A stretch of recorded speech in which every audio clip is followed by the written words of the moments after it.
नमस्ते।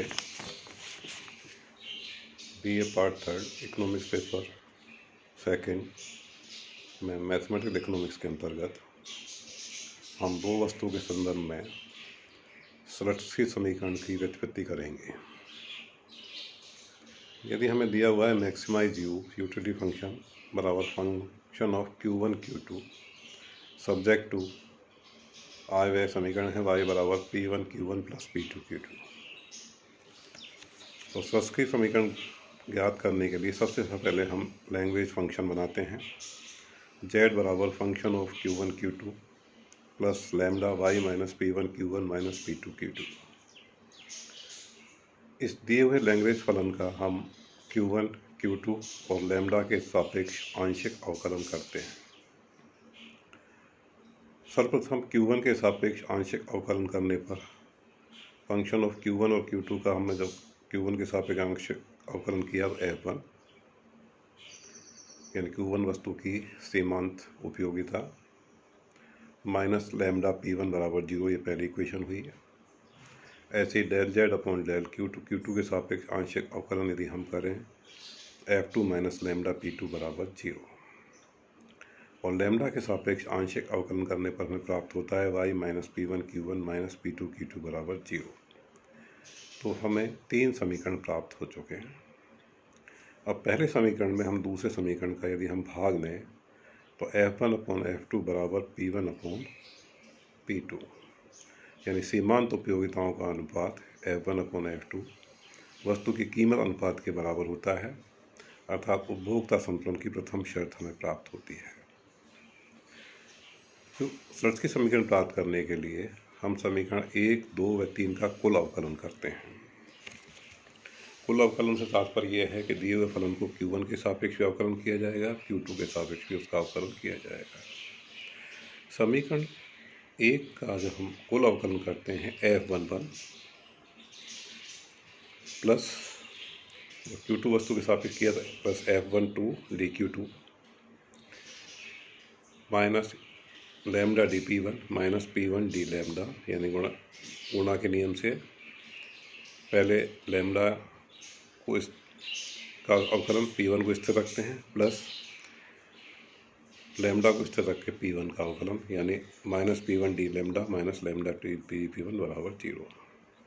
इसी प्रकार दूसरे समीकरण का यदि हम कुल अवकलन करें F21 dQ1 plus F22 dQ2 minus P2 d lambda minus lambda dP2 बराबर 0। इसी प्रकार से तीसरे समीकरण का कुल अवकलन करने पर हम प्राप्त होता है dy minus P1 dQ1 minus Q1 dP1 minus P2 dQ2 minus Q2 dP2।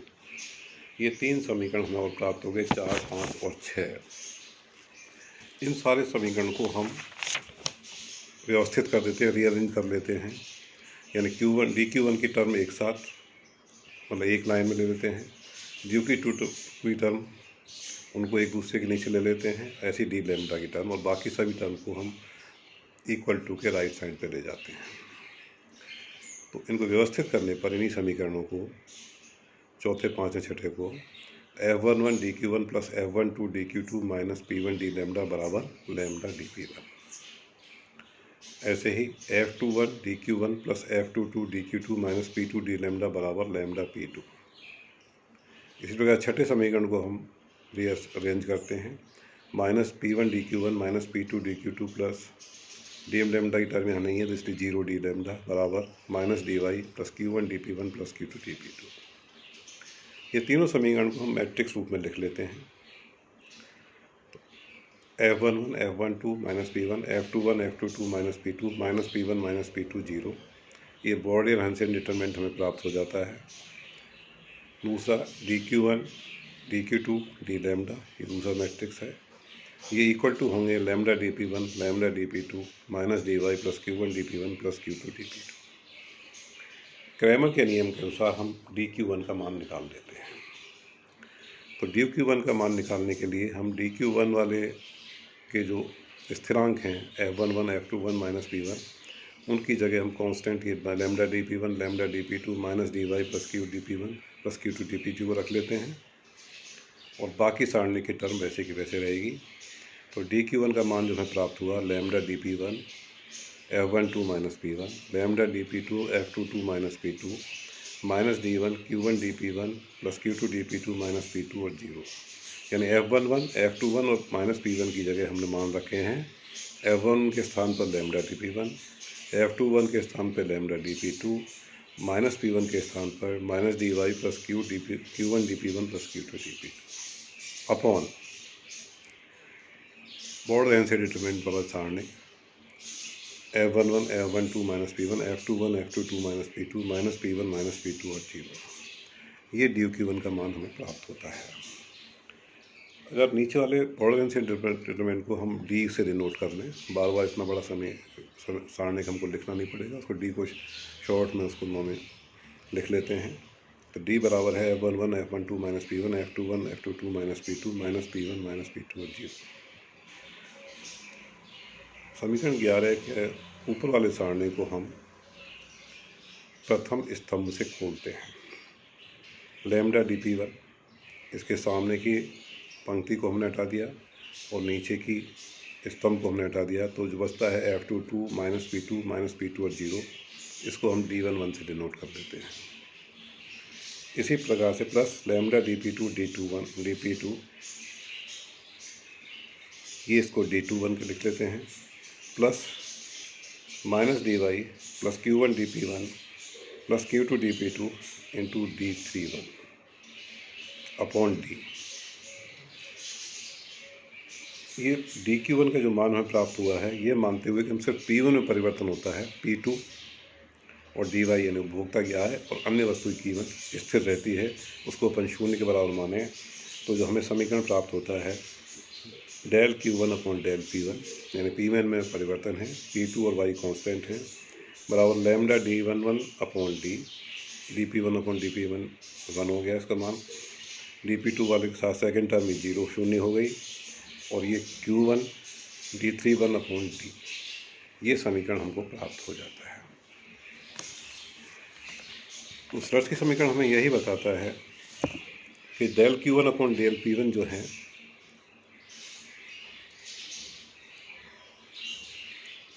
ये लैम्डा D11 अपॉन डी सारणी plus Q1 D31 upon D सारणी, यानी कीमत प्रभाव, प्रतिस्थापन प्रभाव और आय प्रभाव के बराबर हो जाता है, क्योंकि केवल P1 में परिवर्तन होने पर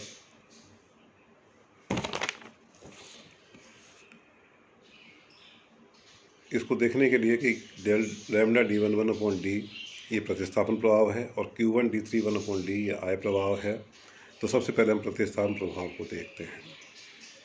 हिग्स के अनुसार प्रतिस्थापन प्रभाव के अंतर्गत उपभोक्ता समान उदासीनता वक्र पर ही विचरण करता है या उसी उदासीनता वक्र किसी अन्य बिंदु पर संतुलन में रहता है, यानी पूर्व के उदासीनता वक्र पर रहता है, अतः उपयोगिता परिवर्तन शून्य होगा।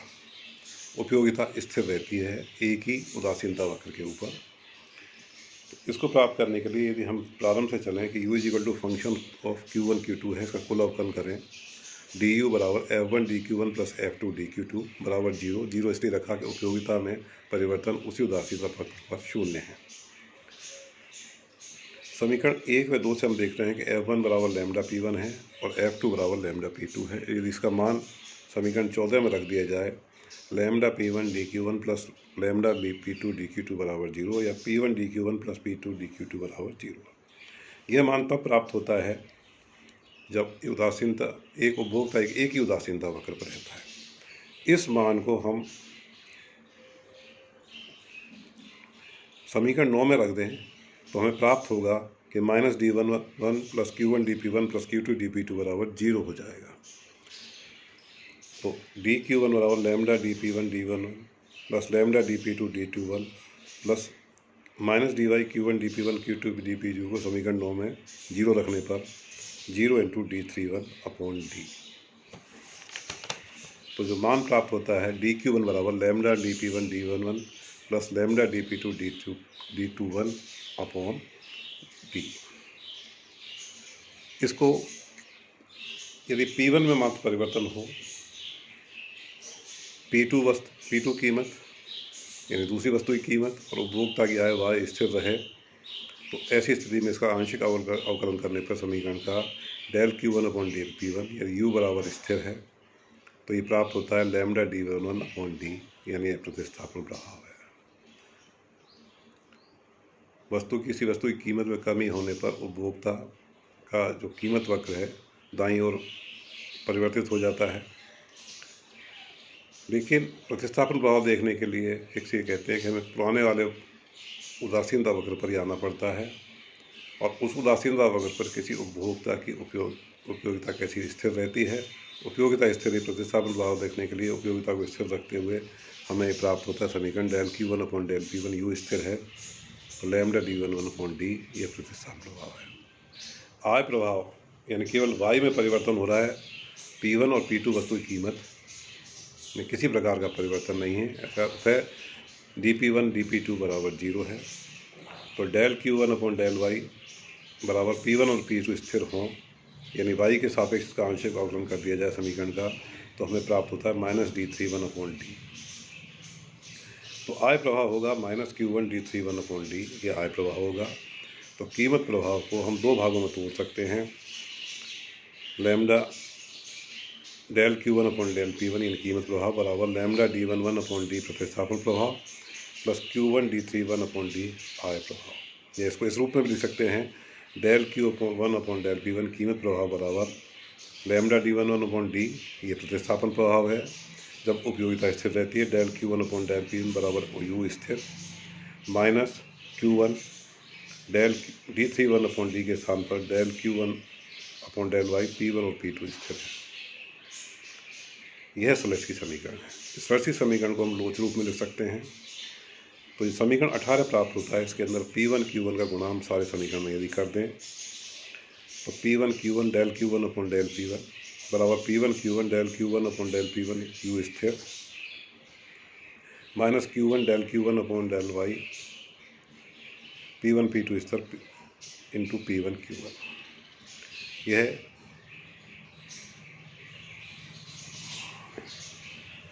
लोच के रूप में प्रकट हो गया। P1 Q1 upon del P1 को हम E11 लिख सकते हैं। यह भी लोच का फॉर्मूला है जो उपयोगिता स्थिर है। P1 Q1 upon del P1